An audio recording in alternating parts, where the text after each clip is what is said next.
आज की पड़ताल एक ऐसी कहानी है जिसके दो सिरे एक दूसरे से बिल्कुल नहीं मिलते। हमारे पास दो दस्तावेज हैं। एक तरफ है 1948 का एक सरकारी कानून जो एक ऐसी ताकतवर अनुशासित फोर्स बनाने की बात करता है जिसके सदस्यों को पुलिस वाले अधिकार दिए गए हों। सुनने में बहुत दमदार लगता है। और दूसरी तरफ हमारे पास उसी फोर्स के एक सदस्य की आज की आवाज़ है जो बताती है कि कैसे उन्हें न तो अधिकार मिलते हैं न सम्मान, और वे अपने हक के लिए लड़ रहे हैं। एक ही कहानी के ये दो बिल्कुल अलग अलग पहलू हैं। तो आज हम यही समझने की कोशिश करेंगे कि ये जो उत्तर प्रदेश का प्रांतीय रक्षक दल या विकास दल है, ये आखिर है क्या भला। कानून की किताबों में इसके बारे में क्या लिखा है और आज जो लोग इसमें काम कर रहे हैं उनका असल में अनुभव कैसा है। इन दो दस्तावेजों के बीच की जो खाई है ना, आज हम उसे नापने की कोशिश करेंगे। तो चलिए शुरू करते हैं। सबसे पहले ये 1948 का कानून, इसे बनाया क्यों गया था, मतलब इसका मकसद क्या था? इसकी शुरुआत में ही लिखा है कि इसका उद्देश्य है सार्वजनिक शांति बनाए रखना, लोगों को हथियार चलाना सिखाना, उनमें आत्मनिर्भरता और अनुशासन पैदा करना और उत्तर प्रदेश के लोगों की जान और माल की रक्षा करना। और इसका समय देखना बहुत दिलचस्प है। 1948, देश को आज़ाद हुए बस 1 साल हुआ है। बंटवारे का दर्द ताज़ा है और देश में एक नई व्यवस्था बनाने की कोशिश हो रही है। उस माहौल में सरकार को एक ऐसी सहायक फोर्स की ज़रूरत महसूस हुई जो ज़रूरत पड़ने पर पुलिस की मदद कर सके और समाज में अनुशासन भी बनाए रखे। ये राष्ट्र निर्माण के दौर का एक बहुत बड़ा कदम था। वैसे इसका नाम पहले यूनाइटेड प्रोविंस रक्षक दल था, जिसे 2009 में बदलकर उत्तर प्रदेश प्रांतीय रक्षक दल विकास दल कर दिया गया। और यहीं पर एक बात है जिसने मेरा ध्यान खींचा। कानून के सेक्शन 7 में उसमें कुछ ऐसा लिखा है जो मतलब हैरान करने वाला है। इसमें साफ साफ कहा गया है कि जब इस दल का कोई सदस्य ड्यूटी पर होगा तो उसे एक पुलिस अधिकारी माना जाएगा। क्या इसका मतलब वही है जो मैं सोच रही हूँ कि उन्हें सच में गिरफ्तारी करने का अधिकार था? बिल्कुल यही मतलब है। ये कोई मामूली बात नहीं थी। कानून उन्हें 1861 के पुलिस एक्ट के तहत लगभग सारी शक्तियां, सारे विशेषाधिकार और वही सुरक्षा देता था जो एक पुलिस वाले को मिलती थी। तो इसे ऐसे समझिए कि ये एक तरह की रिजर्व फोर्स थी। ये जवान अपनी सामान्य जिंदगी जीते थे, कोई किसान था, कोई दुकानदार, लेकिन जब भी जरूरत पड़ती सरकार उन्हें एक्टिवेट कर देती थी और वे पुलिस की शक्तियों के साथ कानून व्यवस्था संभालने पहुंच जाते थे। यानी ये सिर्फ नाम के वॉलंटियर नहीं थे, इनके पास असली पावर थी। और पावर भी थी और सुरक्षा भी। कानून में ये भी लिखा है कि ड्यूटी के दौरान किए गए किसी भी काम के लिए उन पर बिना सरकार की इजाजत के कोई मुकदमा नहीं कर सकता। ये सारी बातें एक बहुत ही प्रोफेशनल और राज्य के समर्थन वाली फोर्स की तरफ इशारा करती हैं। ये कोई शौकिया क्लब नहीं था, ये एक गंभीर संगठन था। और ये सिर्फ शक्तियों तक सीमित नहीं है, इसका पूरा एक ढांचा बनाया गया था। कानून में डायरेक्टर जनरल से लेकर राजपत्रित और अराजपत्रित अधिकारियों तक पूरी एक कमांड चेन का जिक्र है। और भर्ती होने पर हर सदस्य को एक शपथ लेनी पड़ती थी जिसके शब्द बहुत कुछ कहते हैं। मैं तो शपथ वाले हिस्से पे अटक गई हूँ। इसमें लिखा है कि सदस्य वचन देता है कि वो ईमानदारी और निष्ठा से सेवा करेगा और अपने जीवन के जोखिम पर भी अपनी मातृभूमि भारत के सम्मान, अखंडता, कानून द्वारा स्थापित संविधान और ध्वज की रक्षा करेगा। अपने जीवन के जोखिम पर भी, ये तो किसी सेना के शपथ जैसे शब्द हैं। यह किसी पार्ट टाइम वॉलंटियर ग्रुप के लिए नहीं लिखा गया लगता। आपने बिल्कुल सही पकड़ा। ये एक गंभीर प्रतिबद्धता की मांग करता है और इस प्रतिबद्धता को बनाए रखने के लिए नियम भी उतने ही सख्त थे। कानून में बाकायदा सजाओं की पूरी लिस्ट है।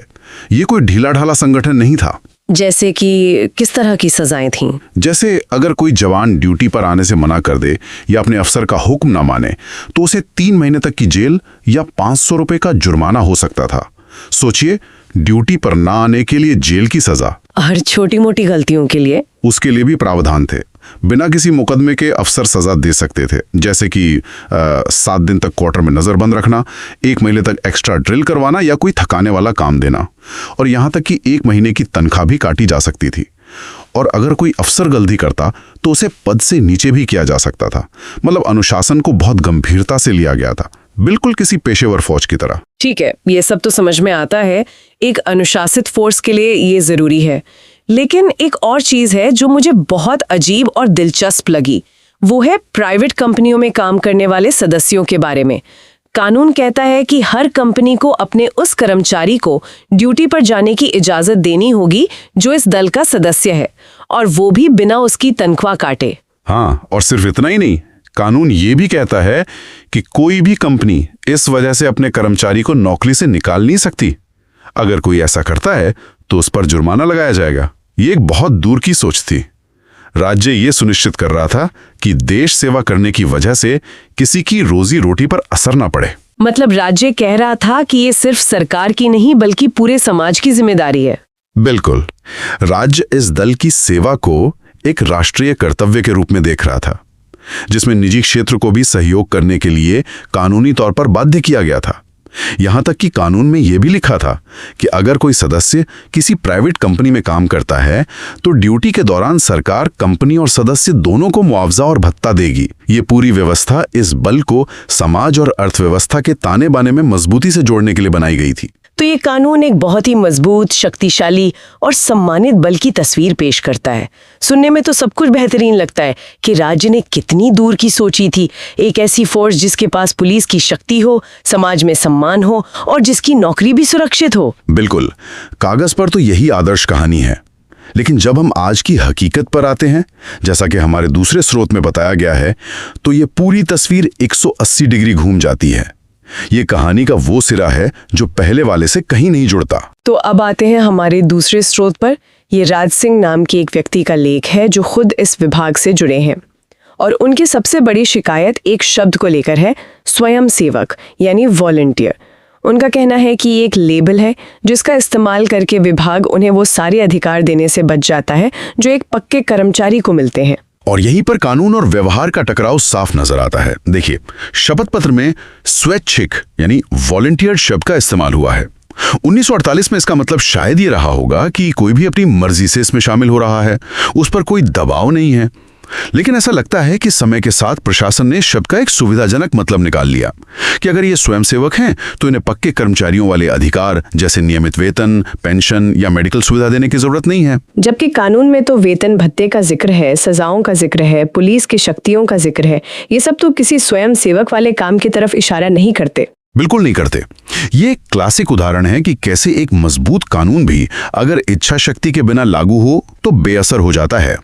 ये खाई रातों रात नहीं बनी। सोचिए, 1948 में राष्ट्र निर्माण का जोश था, लेकिन जैसे जैसे समय बीता, शायद बजट की कमी, प्रशासनिक उदासीनता या फिर इसी स्वयंसेवक शब्द की गलत व्याख्या के चलते इन लोगों का दर्जा कागजों तक ही सीमित रह गया। और राज सिंह के लेख में एक कानूनी लड़ाई का भी जिक्र है। ऐसा लगता है कि इन लोगों ने अपने हक के लिए अदालत का दरवाजा खटखटाया। बताया गया है कि इलाहाबाद हाईकोर्ट ने जनवरी 2019 में एक आदेश दिया कि इन जवानों को होमगार्ड की तरह भत्ता और दूसरी सुविधाएं दी जाएं। ये तो एक बहुत बड़ी जीत होनी चाहिए थी। हाँ, अदालत ने उन्हें काम की प्रकृति को पहचाना और कहा कि उनके साथ भेदभाव नहीं किया जा सकता। लेकिन कहानी में एक और मोड़ है। लेखक के अनुसार जब ये आदेश लागू नहीं हुआ तो कंटेम्प्ट अपील यानी अदालत की अवमानना की याचिका दायर की गई। और उसके बाद क्या हुआ? उसके बाद दबाव में आकर उन्हें 395 रुपए रोज के हिसाब से भत्ता तो दिया जाने लगा, लेकिन बाकी सुविधाएं जिनकी बात अदालत ने की थी उनका क्या हुआ ये साफ नहीं है। लेखक का कहना है कि उनकी स्थिति में कोई खास सुधार नहीं हुआ। किसी भी स्तर पर उनकी शिकायतों की कोई सुनवाई नहीं होती। ये एक ऐसी स्थिति है जहां कानूनी जीत के बावजूद जमीनी हकीकत नहीं बदली। ये तो बहुत ही निराशाजनक है। मतलब आप अदालत में केस जीत भी जाएं, लेकिन सिस्टम इतना मजबूत है कि वो उस जीत को बेअसर कर देता है। तो अब सवाल ये उठता है कि इसका कुल मतलब क्या है। एक तरफ 1948 का कानून है जो एक सुपर हीरो जैसी फोर्स बनाता है, और दूसरी तरफ आज का एक सदस्य है जो खुद को लाचार और शोषित महसूस कर रहा है। इन दोनों में जमीन आसमान का फर्क कैसे आ गया? यहाँ पर जो मुख्य तनाव है वो इस बात का है कि कानून उन्हें क्या दर्जा देता है और असल में उनके साथ कैसा व्यवहार होता है। यानी कागजी हकीकत और ज़मीनी हकीकत में ज़मीन आसमान का फ़र्क है। कानून एक औपचारिक सेवा बनाता है जिसके सदस्यों को राज्य का पूरा संरक्षण और अधिकार मिलने चाहिए, लेकिन व्यवहार में, जैसा कि दूसरे स्रोत से पता चलता है, उन्हें ऐसे स्वयंसेवकों के रूप में देखा जा रहा है जिनका इस्तेमाल कम पैसे में बिना किसी सामाजिक सुरक्षा के किया जा सकता है। तो ये सिर्फ एक विभाग की कहानी नहीं है, ये उससे कहीं ज़्यादा बड़ी बात है। बिल्कुल, ये शासन श्रम अधिकारों और उन ऐतिहासिक कानूनों की विरासत पर गंभीर सवाल खड़े करता है। यह दिखाता है कि कैसे समय के साथ एक कानून का इरादा और उसे लागू करने के तरीके के बीच एक बहुत बड़ी खाई बन सकती है और उस खाई में हजारों लोगों के अधिकार दबकर रह जाते हैं। तो आज हमने देखा कि कैसे 1948 का एक कानून एक ऐसे सहायक बल की कल्पना करता है जिसे पुलिस की शक्तियां मिली हैं, जिसका एक संगठित ढांचा है और जिसके सदस्यों की सेवा को राष्ट्रीय महत्व का माना गया है। लेकिन आज 7 दशक बाद उसी बल के सदस्य खुद को शोषित महसूस कर रहे हैं और अपने बुनियादी अधिकारों के लिए कानूनी लड़ाई लड़ रहे हैं। ये सिर्फ उत्तर प्रदेश के एक विभाग की कहानी नहीं है। ये इस बारे में है कि हमारे देश में राज्य स्तर के सहायक बलों का प्रबंधन कैसे किया जाता है और क्या उन्हें बनाने वाले कानूनी ढांचों का वाकई सम्मान हो रहा है। ये दिखाता है कि कैसे एक अच्छी मंशा से बनाया गया कानून भी अगर सही तरीके से लागू ना हो और समय के साथ उसकी निगरानी न की जाए तो वो शोषण का एक जरिया बन सकता है। और जाते जाते एक विचार आपके लिए छोड़ जाते हैं। सोचिए, 1948 का यही कानून इन सदस्यों को ड्यूटी के दौरान पुलिस अधिकारी की शक्तियां देता है। अगर उन्हें ठीक से ट्रेनिंग, संसाधन या वेतन नहीं दिया जाता तो सार्वजनिक सुरक्षा और जवाबदेही के लिए इसके क्या परिणाम हो सकते हैं। जब पुलिस की शक्तियों वाला कोई व्यक्ति खुद को व्यवस्था से शोषित और अनसुना महसूस करता हो तो वो समाज की रक्षा किस भावना से करेगा, और उस व्यक्ति से आप किस तरह के न्याय की उम्मीद कर सकते हैं जिसे खुद महसूस होता हो कि उसके साथ अन्याय हो रहा है।